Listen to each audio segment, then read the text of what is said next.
11个，之前2个爆开，就差点把我们的魂吸出，现在是11个。4人倒吸口气，此刻再没有任何迟疑，转身撒腿就跑，速度之快，直接就逃出了庭院。白小纯也是吓了一跳，眼珠子都快要掉下来。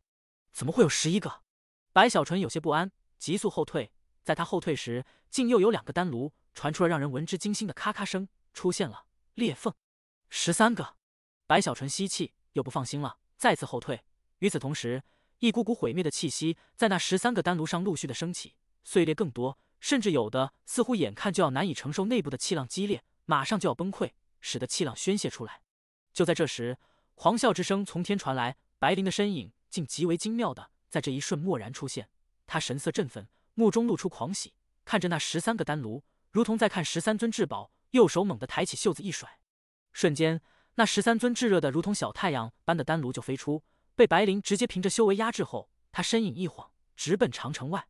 刹那就到了长城，刚一出现，长城上5大军团的修士立刻就看到了白灵身体四周那13个赤红的丹炉，纷纷吸气，更有的立刻想起了数日前的那让人不可思议的一幕。就在这时，白灵大吼一声，将这13个丹炉向着长城外的战场直接就扔了过去。此刻战争还在继续，且这一次一系列的战役明显与曾经不同。很显然的，这段时间的战争对于蛮荒而言是有预谋有计划的，从最早的骚扰与试探，直至撬动冥河，到了如今已开始出现具备规模的土著部落。虽出现的部落不多，可与曾经的少量土著过来骚扰完全不同。眼下嘶吼滔天，那是蛮荒内的土著部落发起的冲锋。这部落的规模不小，土著族有上万之多，甚至其内还有一些身体高达数十丈。他们的四周是那冥河被撬动后宣泄下来的更磅礴无尽的魂海。这魂海内特殊的魂也有不少，整个魂海一眼看不到边际，正疯狂的冲击而来，试图去撞碎城墙，淹没光幕。长城上法器运转，一道道光柱呼啸而去，整个战场厮杀惊天。就在这时，白小纯的那13个丹炉被白灵直接扔了下去。这13个丹炉每一个只有1丈大小，对于整个战场而言并不起眼，可他们那赤红的颜色以及狂暴的气息，还有散出的足以扭曲虚无的高温，使得他们在出现的瞬间立刻就让5大军团以及蛮荒土著全部注意到了。在看到天空上飞速落下的这13个丹炉后，那些土著里有不少人瞬间面色大变。这些是数日前见过那3个丹炉的，还有一些明显是想起了听人说过长城内出现了可以灭魂的新法宝，纷纷面色变化。这炸炉之事出现的时间短暂，蛮荒这里短时间还没有任何办法去化解，甚至都无法靠近，只能眼睁睁地看着那13个丹炉落在了地面上，传出了惊天动地的轰鸣巨响。大地都颤抖了几下后，无数的碎片夹杂着火海，向着四周疯狂地宣泄开来，配合气浪的冲击，一时之间战场上如波涛骇浪，轰动四方。而更惊人的则是那司魂之力，13个丹炉的爆开，其内的聚魂丹的药力在这一刻相互叠加，竟覆盖了方圆万丈的区域。这万丈区域内所有的冤魂都发出凄厉的嘶吼，根本就无法闪躲，如被克制的死死。眨眼间，就在那吸力与气浪冲击形成的推动力下，仿佛拉扯，大范围的碎灭。这碎灭无法被阻止，速度之快，仿佛有一双看不见的大手凭空的出现在了战场上，撕开了万丈天地。轰鸣中，战场上这万丈区域直接空了，土著部落的所有人都呆住了。与此同时，在距离长城有一定范围的荒原上，有一大片被阵法笼罩的区域，里面存在了不少残破的帐篷，最中间则是一座漂浮的黑色祭坛，祭坛上盘膝坐着一个老者。此刻老者目中露出不可思议与强烈的愤怒，死死地盯着其面前一道幻化而出的水幕，那水幕上清晰地折射了长城外那万丈的空旷。晋升10府长，这片荒原很大，四周弥漫了黑雾，在那雾气内似存在了不少的冤魂，正在发出阵阵刺耳的嘶吼，吼声回荡，似影响了雾气，使得黑雾翻滚，向着四周不断的扩散。这只是外围，而在雾气内，在那片被阵法笼罩的区域八方驻扎了大量残破的帐篷，这些帐篷大都是巨兽的皮组成，放眼看去足有数万不止，连绵不绝。每一个帐篷内都有数个土著巨人，穿着简单的兽皮，有的正在鼾声大睡，有的则是走出帐篷，在外面走来走去，时而看向中心区域的方向时都露出敬畏之意，而若是遇到同伴，则彼此看向对方时都露出似要打斗一番的战意，仿佛一个个都极为暴躁，可似乎都在隐忍，若是实在压制不住，往往刚一出手就立刻被所在部落的大酋长直接神识降临，呵斥分开。可以看出，此地被划分开了10个区域，分属不同的部落，而那些巨人的样子虽看似相差无几，可从肤色以及瞳孔的颜色上，还是有一些细微的差别。除了这些巨人外，在这数万帐篷外，还存在了诸多凶兽。这些凶兽一个个都被巨大的链子锁住，时而发出咆哮，声音如雷霆轰鸣。而在这数万帐篷的内部，最中间的区域呈环形，摆放着上千颗足有3丈大小的黑色原石。这些石块浑然一体，每一个的四周似乎都散出威压，使得虚无扭曲，连带着此地区域的方圆万丈，看起来仿佛与世界分离，诡异无边。这些黑色原石并非摆设，时而竟可以看到不少黑色原石光芒闪烁中，居然有修士从其内进出。这些修士穿着的衣衫虽非奢华，可明显与那些巨人不一样，且一个个样子俊美，全身上下更是清洁无比。仔细一看，他们正是蛮荒的魂修。偶尔有魂修走出中心区域，路过那些巨人所居住的帐篷时，一路上遇到的土著巨人都立刻跪拜下来，敬畏非常。整个蛮荒，魂修处于上层，仿佛贵族，更是如同神灵一般。他们奴役土著，操控魂海，叱咤八方。而这上千黑色原石的中心，存在了一座漂浮在半空的黑色祭坛。该死！一声怒吼从这祭坛上传来。盘膝坐在祭坛上的那位老者，他面色难看，目中露出怒火。他看着面前水幕内折射出的长城外的战争，以及被13尊丹炉炸开后瞬间夷为平地的万丈的空旷区域。他更是看到了战场上那些土著的惊恐，以及余下的魂海内那些冤魂畏惧的神情。丹炉，老者目中露出狠辣。长城内的丹炉，如今他是第2次看到了。以他的阅历，一眼就看出丹炉炸开还是其次，最主要的是丹炉内的药力。那不知是什么丹药，竟对冤魂的克制达到了匪夷所思的程度。有这种手段在，又岂能完成大长老的计划，将那陈鹤天引出长城灭杀？老者皱起眉头，目光扫过四周时，他可以确定，用不了多久，这些土著部落的大酋长们一个个都会了解到前方战场发生的情况，也必定会知道那种可怕的丹炉的存在。到了那个时候，没有了魂海辅助，想要让这些土著继续发动冲锋，难度将大了不少。与此同时，在长城外的战场上，随着那万丈空旷区域的出现，战场似乎都安静了一下。长城上的5大军团修士纷纷吸气，一个个瞠目结舌。这是上次看到的丹炉？天啊，比上次的威力还要惊人！13尊丹炉爆开，对于魂海形成了惊人的威慑。那些数不清的冤魂似乎恐惧了。哗然之声顿时传出，尤其是在这战场上有挚友死亡，或者是自身险些陨落的5大军团修士，此刻更是心中升起强烈的情绪。他们猛地看向包皮军所在的地方，那目中露出的光芒极为明亮。战周还在继续，可明显的，无论是土著还是那些冤魂，都迟缓了太多，时而看向天空，似乎生怕再次看到那一个个自天而降的赤红丹炉。白灵无比振奋，激动的倒退而回，直奔宫甲阁内。此刻的宫甲阁中，白小纯心不在焉地观察了一下没有碎裂的丹炉，大多数的思绪都放在了长城外。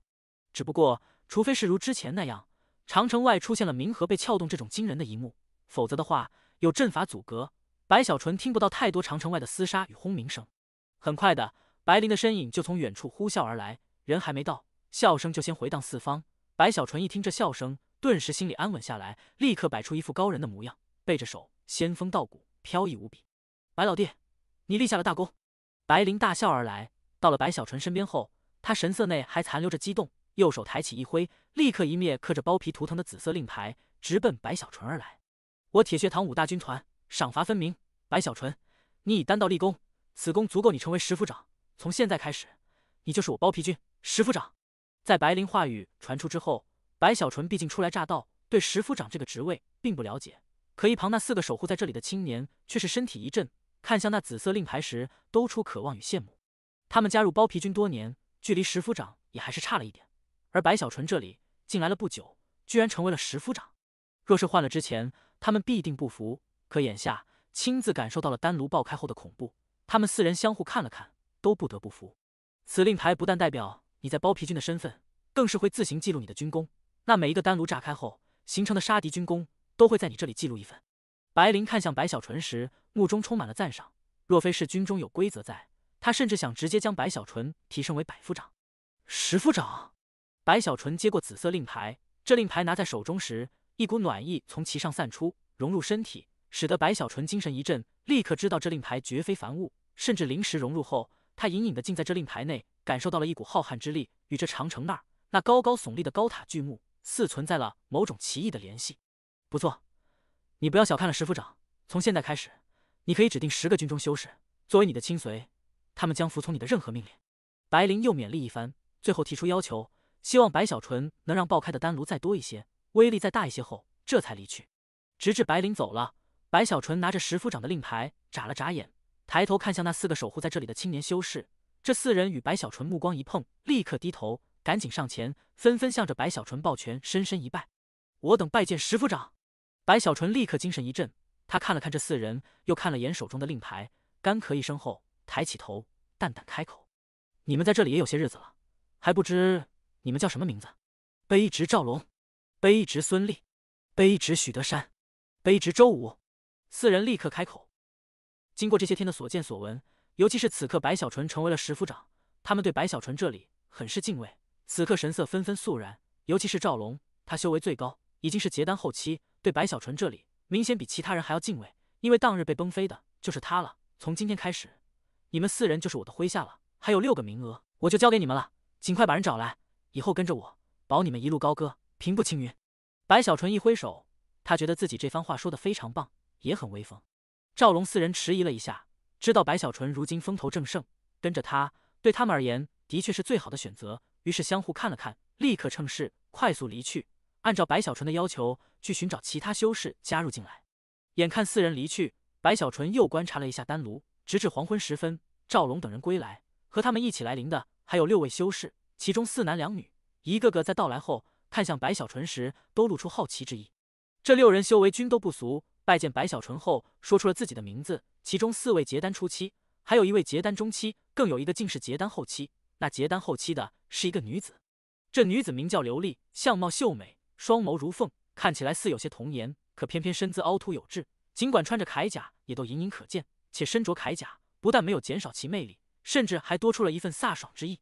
加上赵龙4人后，白小纯身为石府长，手下的这10个修士以赵龙与这女子为首，这份战力之强，就算是放在中游修真界也足以撼动一方。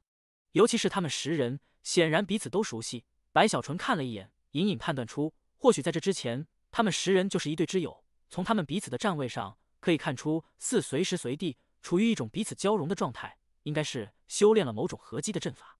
甚至元婴出现也都未尝不能一战，尽管并非对手，可也必定会让元婴头痛。白小纯在观察他们，他们同样也在观察白小纯，且的确如白小纯心中判断，他们10人本就是一对。此番一方面是赵龙劝说，最重要的是他们在长城上亲眼看到了炸炉后，早就被震撼，一听赵龙说起征召他们的竟是那神秘的药师，他们立刻就同意了此事。只是此刻看向白小纯时，他们心底略有失望，一方面觉得白小纯看起来很年轻，另一方面他们也不知为何总是有种似乎不太靠得住的感觉。白小纯交代了几句后，眼看天色渐晚，便将10人打发出去。这10个修士从今天开始就要居住在这庭院内，负责白小纯所要求的一切事情。夜里，长城外的战争还在继续，声响尽管轰鸣不断，可在长城内有阵法阻隔，很是安静。白小纯盘膝坐在阁楼中，拿着石府长的令牌，在这寂静里仔细的观察。灵石慢慢融入后，再次体会到了那种似乎与城内高塔上的巨幕有隐隐相连的感觉。与此同时，随着这一次灵石的深入，他的生命印记也慢慢的烙印在了这令牌上。随着最终烙印完成，这令牌紫光一闪，顿时在白小纯的心神内浮现出了自己的战功43753。白小纯喃喃低语：“石府长看起来很威风的样子，要是能成为百夫长，估计更威风，可以有100个修士听我号令。”白小纯想到这里，有些期待，查看了一下成为百夫长需要的战功，100万。白小纯愣了一下，这也太多了。白小纯皱起眉头，可随着深入感受令牌内的信息，他的眉头很快就松开。灭杀冤魂与灭杀土著获得的战功是不一样的，还有魂修、炼魂师杀死的战功都不同吗？白小纯眼睛一亮，不着急，现在仅仅是丹炉炸开就能拿到这些战功了。可对我而言，丹炉炸开只是小菜而已，真正的主料是聚魂丹。一旦聚魂丹被我成功的炼制出那种大威力的，想要战功轻而易举。白小纯想到这里，内心振奋无比。他深吸口气，同时也察觉到了，战功除了可以让人在军中升职外，还可以去换取所需的物品，只不过需要去那高塔所在与巨木融合才可换取。现在战功还太少了，倒也不急去换。白小纯沉吟片刻，感受了一下自己的修为，距离金丹大圆满已经不远了。不过此地灵气稀薄，想要加快修行有些难度。不过有足够的军功，等多一些就可以换取所需的一切修行资源。白小纯想了想后，抬头四下看了看，灵石也散开笼罩四方，确定这里没有人关注后，他更是取出了大把符文，在这阁楼四周布置一番，这才做贼心虚的将储物袋打开，取出了一大把地灵根。这地灵根通体金黄，上面一层层纹路密密麻麻，每一根都有至少100环以上，这些环代表的就是年限，都是100年以上的呀。白小纯舔了舔嘴唇，这些东西对于炼制聚魂丹用处虽不是没有，可却用量不大。白小纯之所以要了1000份，甚至还要了其他一些珍贵的药草，他的目的就是暗中克扣一些，因为这些药草都是不需要炼制就可直接吞下，能增强气血之力的同时，更可让他体内生机不断的增强。而生机就是修炼不死长生功的最大需求。有了这些地灵根，我的不死金必定可以突飞猛进。白小纯深吸口气，很是振奋。要知道，这100年以上的地灵根，哪怕一份在外面也都是天价，甚至很难获得，那是可以上拍卖会的天才地宝。也唯有在这长城上，以白灵的地位，才可以一口气要来这么多。尽管白小纯不知道白灵是如何要到的，可他能想象得出，星空道极宗一次性拿出1000份，必定也是付出了极大的代价。想到这里，白小纯赶紧看向四周，确定自己的布置没有被触发，也应该没人关注这里后，他拿着地灵根，先是用龟纹锅炼灵一番。反正他当时要的资源里有不少多色火的材料，如此一来，地灵根的效果立刻不一样。只是这些多色火的材料还不足以炼全部地灵根，白小纯炼了几个后就心痛的放弃了，拿起炼灵后的地灵根，如啃萝卜一样咔嚓咔嚓的吃了起来。一种好似回到了火灶房的感觉在白小纯心中油然而起。也不知道大师兄在空域彩虹上怎么样了。白小纯又想起了逆河宗，想起了李清后、侯小妹、宋君婉等人，有些想念。正想着时，他感受到了体内生机的盎然，全身暖洋洋的，慢慢的仿佛被火烧。白小纯立刻在体内运转不死长生功，他的左腿被不死经蔓延的地方，在这一瞬好似化作了漩涡，如黑洞一样，刹那就将体内的火热尽数吸了过去。时间流逝，一夜过去，白小纯这一夜生生的吃下了上百份地灵根，若是换了其他人吃下这么多，必定体内生机狂暴，直接就会爆开。可白小纯这里有不死长生功在，仿佛无底洞一样，他的左腿不死经如今正在缓缓的蔓延，已经覆盖到了右腿部分区域，且还在继续。随着蔓延，白小纯明显的感受到自己肉身之力也正在逐步的越发强悍，这一切让他意气风发。白天时炼药这里，白小纯也没有落下，甚至他已加大到了同时炼制50炉，只是不断的尝试中。对于大威力的聚魂丹，虽时而有成品出现，可白小纯仔细观察后都不满意，似乎还差一些火候的样子。白小纯也不着急，他隐隐觉得自己对聚魂丹的尝试应该快要出现结果了。不过炸炉之事倒是每天都会出现，对白灵而言，有炸炉一切都好说，甚至在数日后，生怕白小纯这里丹炉不够了，居然又送来了一批。看白灵对那些丹炉爱护的样子，显然在他眼里，这些不是炼药所用，而是一份份可以收割冤魂的军功。与此同时，白小纯的修炼始终都在进行，那1000份地灵根在这一天终于被他啃的只剩下数十份。这一天的夜里，白小纯的整条右腿散发出了强烈的高温，血肉跳动，似有一星号大力在其内正在轰鸣而动，仿佛要顺着他的右腿宣泄出来，撼动天地。成了！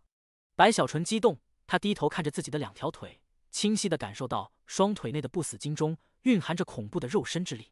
配合不死境，他有信心，若是比肉身之速不算瞬移的话，元婴也无法追得上自己。甚至他一动之下，直接掀起音爆，身体仿佛消失一样，出现时赫然在了1000丈外的庭院边缘。直至他站稳，耳边才传来持续不断的破空之声，超过了声音。白小纯仰天大笑，这声音在庭院内回荡，立刻就引起了刘丽与赵龙等人的注意，纷纷神色变化，从四周急速而来。他们刚一接近，就感受到了这四周的虚无中传来的阵阵波动，这波动让他们的皮肤都在刺痛，这显然是一种极致的速度划破虚无时引出的气流。也听到了那破空的声音，以及看到了站在远处仰天大笑的白小纯，众人纷纷吸了口气，相互看了看后都心神震动。他们立刻就判断出，这显然是白小纯在尝试某种功法，从而引起的急速，形成了如今的这一幕。没想到白药师这里竟有如此秘术，刘丽内心暗道，多看了白小纯几眼，与一旁的赵龙等人抱拳拜见。白小纯看着赵龙一行人目中的惊异，内心满意，干咳一声，勉励了几句后，大摇大摆地回到了阁楼内。此事对赵龙等人来说震撼不小，哪怕数日之后，他们回想起这一幕，依旧心惊。尤其是刘丽与赵龙，他们也是结丹后期，对比之下更为骇然。这种速度需要的不仅仅是秘术，怕是对于肉身也有惊人的要求。在这极致的速度下，寻常的一拳可堪比神通。与此同时，随着白灵那边不断的送来丹炉，每天的长城外炸炉的轰鸣已成为了五大军团振奋的声响。尤其是丹炉炸开的威力与日俱增，越来越大，数量上虽有区别，可每一个都展现出惊人之力，让蛮荒的土著部落极为头痛。这丹炉针对的是冤魂，不仅仅是吸收那么简单，甚至还形成了某种震慑力，使得长城外的魂海哪怕无边无际，可却明显的出现了要涣散的征兆。若非是这一次的战争有10个部落存在，且还有魂修以及炼魂师去全力驾驭，否则的话，这魂潮早就溃散的一干二净。蛮荒头痛，纷纷去思索如何对抗的同时，五大军团对于创造了这一切的白小纯几乎无人不知。尤其是有一次，白灵邀请白小纯去长城亲自感受，而白小纯也琢磨着想去长城上亲自看看丹炉炸开的威力，且在白灵的再三保证绝对不会出现危险后，白小纯这才来到了长城上。刚一到来，他立刻就感受到了四周五大军团修士那一道道火热中带着尊敬的目光。这些目光让白小纯内心得意的同时，也升起了一股说不出的感觉。他很喜欢这种感觉，那种万众瞩目，让白小纯觉得自己已成为了英雄。于是，从那一天开始，每次白灵拿着丹炉离去时，白小纯都立刻跟随在后，在长城上亲眼去看丹炉轰鸣的一幕，感受着那些丹炉在爆开后形成的气浪以及震耳欲聋的声响。每一次，白小纯都无比振奋，尤其是这些丹炉的一次次爆开，他都能察觉到令牌内自己的战功也在快速增加后，白小纯更激动了。这才是我应该来的地方啊！白小纯深吸口气，看着满是深坑的长城外，看着那些怒吼的土著以及退缩的魂海，他袖子一甩，大有一种弹指间就可毁灭一切的自豪。时间流逝，很快过去了1个月。这1个月来，蛮荒的魂海受到了多少年来前所未有的重创。此事不但让长城内的修士振奋，更是引起了蛮荒内太多势力的关注。战功已经超过了30万。白小纯每天都看自己的战功，看着数字不断的增长后，他觉得差不多了，这些战功应该足够让自己去换取一些修行所需的资源。于是，在这一天的晌午，白小纯刚刚封印了50个丹炉后，没有与往常一样去等结果，而是大摇大摆地走出宫甲阁，直奔主城中心的高塔而去。这高塔是长城的核心之处，无论是阵法，还是五大军团所有人的战功积累，以及兑换物品，都与它有关。因其重要，所以天人的居所就在这高塔内。虽有天人在，可毕竟此塔对五大军团开放，所以平日里此地修士进进出出，很是热闹。白小纯的到来立刻就被人认出，一个个都带着善意，向着白小纯拜见时，白小纯也很高兴地打着招呼，感慨自己走到哪里都受欢迎之余，来到了高塔下。正要散开灵石去查看能被换取的物品时，忽然的四周人群内传出阵阵哗然声。与此同时，一道长虹从远处呼啸而来，速度极快，更带着一股冰寒之意。划破长空时，在其身后还留下了一道令人心惊的白痕。是季风，五大军团内唯一一个最有希望以结丹大圆满之力成为万夫长的季风。好久没看到他了，听说此人之前接了一个绝密的任务，外出长城刺探蛮荒虚实。在这众人议论时，长虹消散，露出了一个穿着血色铠甲的身影。这是一个青年，一头长发披肩，本应该是俊美的脸上，却有一道从左侧额头直接到嘴角的疤痕。这疤痕触目惊心，将他的容貌撕裂，可偏偏却没有给人丑陋之感。他目光平静地站在半空中，看都不看四周，只是抬头凝望高塔上的巨幕。白小纯在地面上也看到了季风，此人他不认识，也没见过。不过对方那一身强悍的修为，让白小纯不知为何想到了赵天骄。这应该是一个与赵天骄类似的人物。白小纯在对方的身上感受到了恐怖的波动，以及一股远远超出所有人的煞气。这煞气之浓，在白小纯所见过的五大军团修士里，似乎只有白灵可以略微压过。但白灵毕竟半步天人，如此判断，可以想象这季风一定是杀戮惊天。这是一个煞星啊！白小纯吸了口气，觉得自己虽不怕他，打起来也不一定谁赢。可这种煞星都是疯子。正要收回目光时，忽然的半空中的季风右手抬起，向着高塔上的巨幕猛地一挥。这一挥之下，顿时从他的袖口内直接飞出了大量冤魂。这些冤魂足有上万，在飞出后，一个个发出凄厉的嘶吼，刚要散开，立刻高塔上的巨幕散出一道强光，直接笼罩后，似猛的一吸，顿时这些冤魂一个个直奔巨幕而去，眨眼间就被巨幕吸收在内。白小纯一愣，与此同时，四周惊呼声陆续传出：季风师兄这一次竟祭祀了上万冤魂！这种以祭祀的方式增加战功的方法，能做到的人不多，也唯有如季风这样的强者才可以如此。上万冤魂，这里面品质不等，怕是战功的增加至少也有数万之多吧。在这议论纷纷时，季风转身一晃，直接远去。白小纯在地面上叹了口气，听着四周人的话语，这才知道原来还可以用这样的方法换取战功。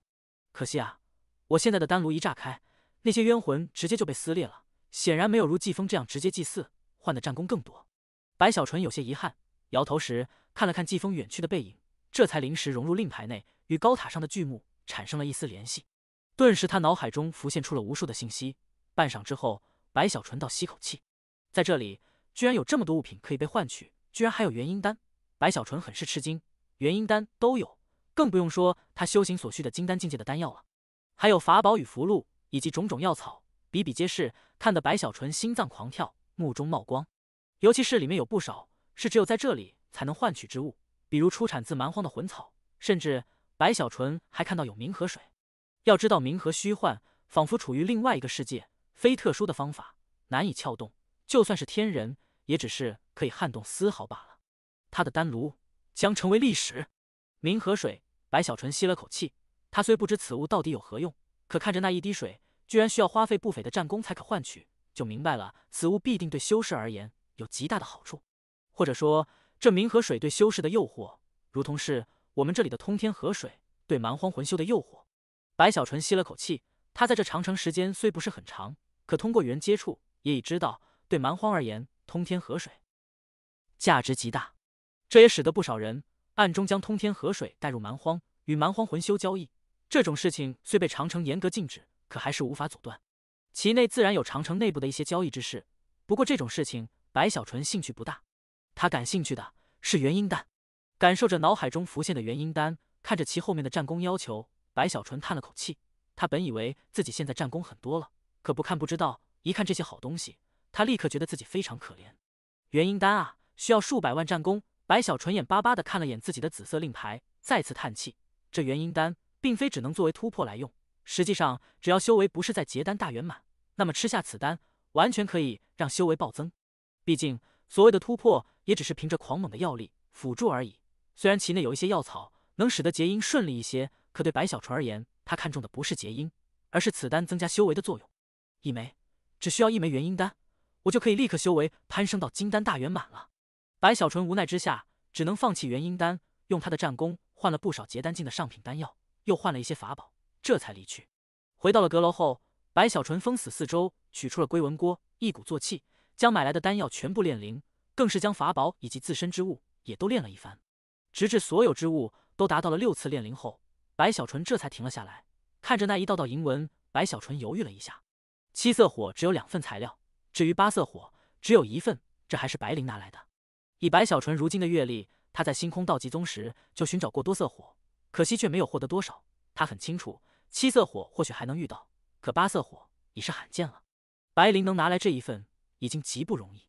沉吟片刻后，白小纯从储物袋内取出一个玉盒，将其打开后看了看，这玉盒内有指甲盖大小的一枚石块，看起来毫不出奇，可仔细感受后可以察觉其内蕴含了极为惊人的力量，似乎只要略一摩擦就会骤然爆发出来。此物正是8色火的燃料。白小纯小心地将盒子盖住，摇了摇头。8色火只有这一份，留着吧，以后等有了更好的法宝再去炼灵就是。白小纯收起8色火的材料，拿着那些丹药吞下后开始修炼。随着丹药入口，他体内的灵力轰然爆发，游走全身，化作丝丝寒气，又凝聚在金丹中，去积累金丹内的寒意。时间流逝，又过去了1个月。在白小纯这修为不断提高时，他的炼药也顺利了很多，一次次的炼制出成品聚魂丹。虽还是不满意，可每一次微调后获得的成品聚魂丹威力都比之前大了一些。白小纯相信自己很快就能炼出满意的聚魂丹了，不过此丹少量去用，效果一般。白小纯琢磨着多积累一些，到时候给了白灵，效果才会更好。同时，他对于自己在这长城中的生活也很是满意，受人尊敬不说，战功更是每天都在增加。他的一个个丹炉扔出去，每次爆开，大量的战功在那高塔巨幕的联系下，都会自行的计算到白小纯的令牌中。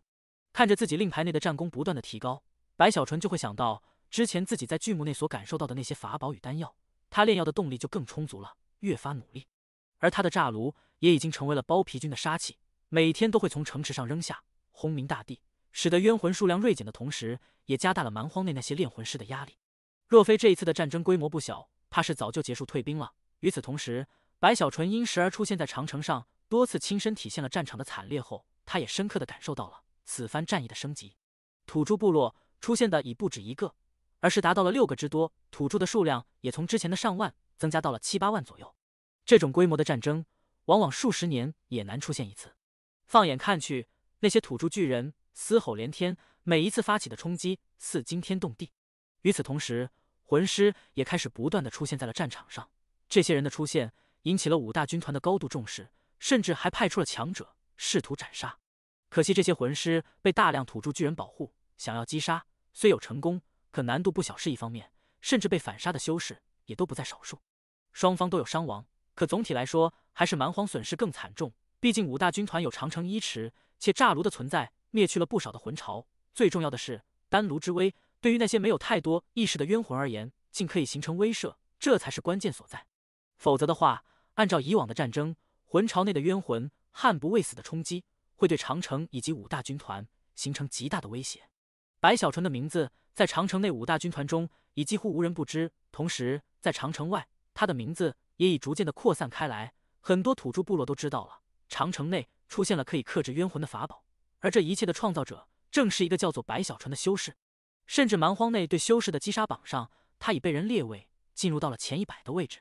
在他的上面，任何一个名字都是声名赫赫之辈，让蛮荒痛恨。而如今这痛恨的名单里多了白小纯。此刻的白小纯不能说是改变了战争，这一点他还做不到，仅仅是炸炉还无法支撑这样的说法。他的存在却是真真正正的影响了这场战争，且随着时间的流逝，这影响明显越来越大。尤其是如今发起战争的这些土著部落内的大酋长们，以及多个炼魂师，他们对白小纯的痛恨已咬牙切齿。大酋长是心痛自家部落的族人，而那些炼魂师，他们任何一个都高贵无比。可眼下，他们绝大部分的精力与时间，竟需要放在去安抚与操控冤魂上。原本他们只需略微操控，使得冤魂形成气势就可。毕竟这些冤魂是从冥河内散出，凶残更多。可眼下因炸炉的威慑，他们不得不全力以赴。否则的话，这些冤魂溃散还是小事，甚至有可能反噬。此刻，在距离战场有些范围的那片荒原上，上千黑色原石中心处漂浮的黑色祭坛上，在那黑衣老者的四周漂浮着10个身影。这10个身影都穿着灰色的长袍，每个人身上都散发出阵阵恐怖的魂力波动。他们正是炼魂师。其中一人正看着那黑袍老者，沙哑的开口：“使者大人，不能这么下去了，一定要想个办法解决此事。”没错，使者大人，这么下去，我部落内的勇士没有魂巢守护，根本就不是那些修士的对手。还请使者大人施展大神通，化解此劫。祭坛上除了这些炼魂师外，还有10个高大的巨人。这10个巨人很是沧桑，与其他巨人不同，他们的身体更庞大不说，岁月还在他们的目中留下了超出同族的睿智。如今其中一个巨人也嗡嗡说道，双眼凝望黑袍老者。面对四周炼魂师以及各部落的大酋长的话语，我等魂力不可提前耗费太多。黑袍老者沉默片刻，缓缓开口：“不过你们也不用担心，此事老夫之前就已开始准备，算算时间，也应该差不多了。你们关注战场便可知晓。明天，老夫要让那白小纯知道，他的丹炉将成为历史。”黑袍老者目中露出一抹赤芒，声音森然，飘散四方：“白小纯怒了。”长城内，白小纯正盘膝打坐，不知是不是心有感应，他猛地睁开眼，抬头看了看四周，觉得有些奇怪。不过也没多想，继续修行，直至清晨阳光落下，白小纯这才长舒口气，吐出一条气龙后走出阁楼：“来啊，把本君的丹炉搬上来。”白小纯轻咳一声，淡淡开口。他声音传出后，立刻刘立与赵龙等人急速来临。这10个修士很快的就将50尊丹炉放在了白小纯的四周，形成了一个圆圈。这段日子来，他们已习惯了白小纯这么一副样子，尤其是随着白小纯在蛮荒的必杀榜上有名之后，他在长城内名气更大。不过这段日子，白小纯对他们很是大方，丹药法宝赏赐了不少。毕竟他的战功虽数量不是特别多，可胜在每天都有增加。而白小纯也不是小气的性格，自然是大家一起开心。如此，赵龙等人也都任由白小纯驱使。此刻将丹炉放好后，才退后几步守护。白小纯满意的点了点头，右手抬起一挥，顿时丹炉的盖子全部打开，大量药草飞出，按照白小纯重新微调的药方，化作了50份不同的比例，一一放入丹炉内。随着丹炉高温散出，白小纯在这50个丹炉四周游走，时而加入药草，时而控制火精，耗费了整整1个时辰的时间，才将这50炉的药草全部调和完毕。随后开始凝神封印，不知道这一次会炸开几个。白小纯在那里封印丹炉时，赵龙等人彼此看了看，低声传音：“我赌20个以内。昨天炸了17个，我今天赌20个以上。”众人纷纷下注。这段时间，他们几乎每天都是如此。很快的，白小纯就将这些丹炉封印结束，这才泰然的拍了拍手，不再理会这些散发高温的丹炉，回到了阁楼中。直至又过去了4个时辰，当其中一个丹炉传出咔咔声后，白灵与往常一样，第一时间出现了。白小纯也结束了修行，走出阁楼，与白灵站在一起。白大师辛苦了。白灵笑着说道，越看白小纯越是顺眼。无妨，一切为了长城。白小纯意气洋洋，一副得道高人的样子，却轻描淡写的开口道：“不过老白啊，丹炉快不够了，药草也快没了，尤其是地灵根，你下次多弄一些过来。”没问题，我回去就交代。白灵看着那些丹炉，眼中冒光。很快的，陆续咔咔声不断从一个个丹炉内传出，每多一个丹炉碎裂，白灵就激动1分，甚至为了一次性拿走，他不惜修为去压制。很快的，当碎裂的丹炉达到了27个时，眼看再没有丹炉出现裂缝，白灵哈哈一笑，袖子一甩，卷着那27个丹炉直奔长城。与往常一样，白小纯眼看白灵飞走，也在后面跟了过去。他要去战场亲自看看威力，以便对于药方进行调整。虽注定是炸炉，可炸炉后丹成之事，白小纯以前炼其他丹药时也曾遇到过。就这样，他跟在白灵身后飞向长城，一路所有看到那27个丹炉的修士都目中露出振奋与期待。白灵知道白小纯需要亲眼看到丹炉崩溃，所以速度放缓。2人几乎同时到了城墙后，白灵笑声传出，右手猛地一挥，顿时那27个丹炉分成为了27个方向，直奔长城外的战场呼啸而去。这一幕立刻让长城上5大军团的修士欢呼起来。与此同时，长城外战场上的土著一个个咬牙正要退后，而那些冤魂每当看到丹炉时，就算是炼魂师全力操控也都难以坚持，他们几乎是本能的就轰然溃散。看着自己的丹炉还没等落下就形成如此威慑，白小纯得意无比，美滋滋的正看去时，可突然的只见长城外的战场上，在那些冤魂与土著纷纷退后的瞬间，竟有10多头圆球般的凶兽从地面上突然飞起。他们速度飞快，在飞出时身躯更是迎风渐长，居然在短短的几个呼吸的时间内膨胀到了10多丈大小，直奔那些丹炉而去。更是在靠近的瞬间，这些圆球般的大兽蓦地张开大口，向着那些丹炉猛然一吸，这吸力之大，竟传出了嗤嗤的破空之声，居然将那些丹炉全部吸来。这一幕太突然了，还没等长城上的众人反应过来，这27个丹炉就一个不剩的，竟全部被他们附近出现的这圆球般的大兽直接吸入到了口中。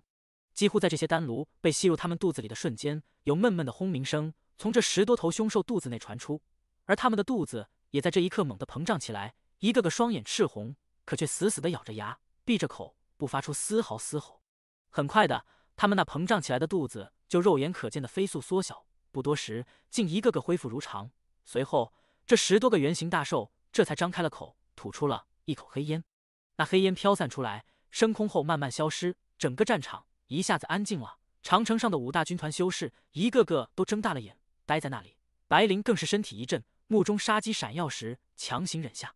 因为那10多尊大兽的四周明显虚无扭曲，显然存在了强者守护，一旦白灵强攻，必定会被反噬。到了那个时候，不但白灵危险，甚至长城这里更要面临一个选择，就是不救。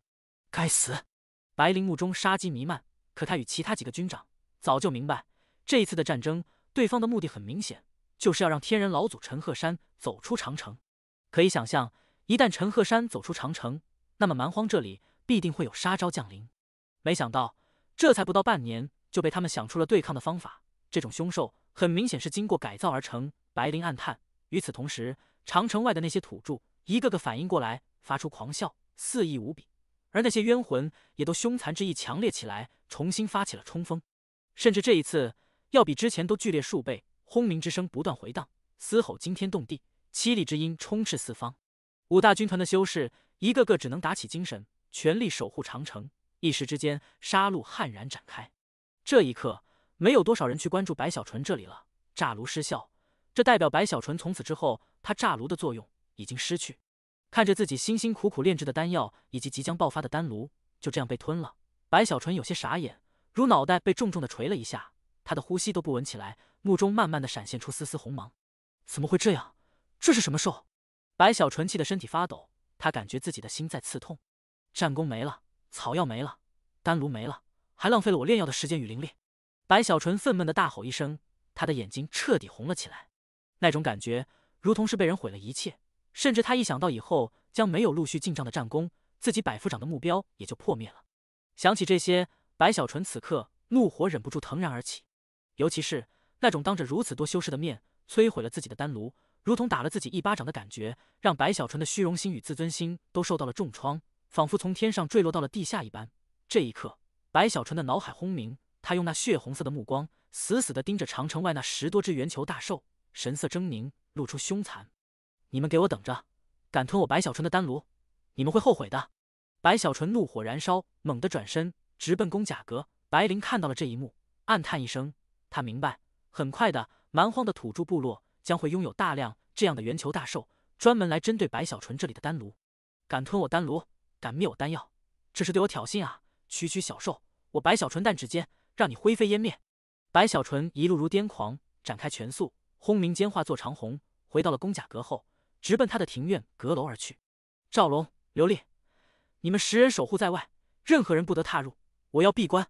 白小纯大吼一声，卷着7、8个丹炉，直接就冲入阁楼内。砰的一声，随着阁楼大门关闭，赵龙等人纷纷吸气，不知道到底发生了什么事情。他们从来没见过白小纯如现在这个样子，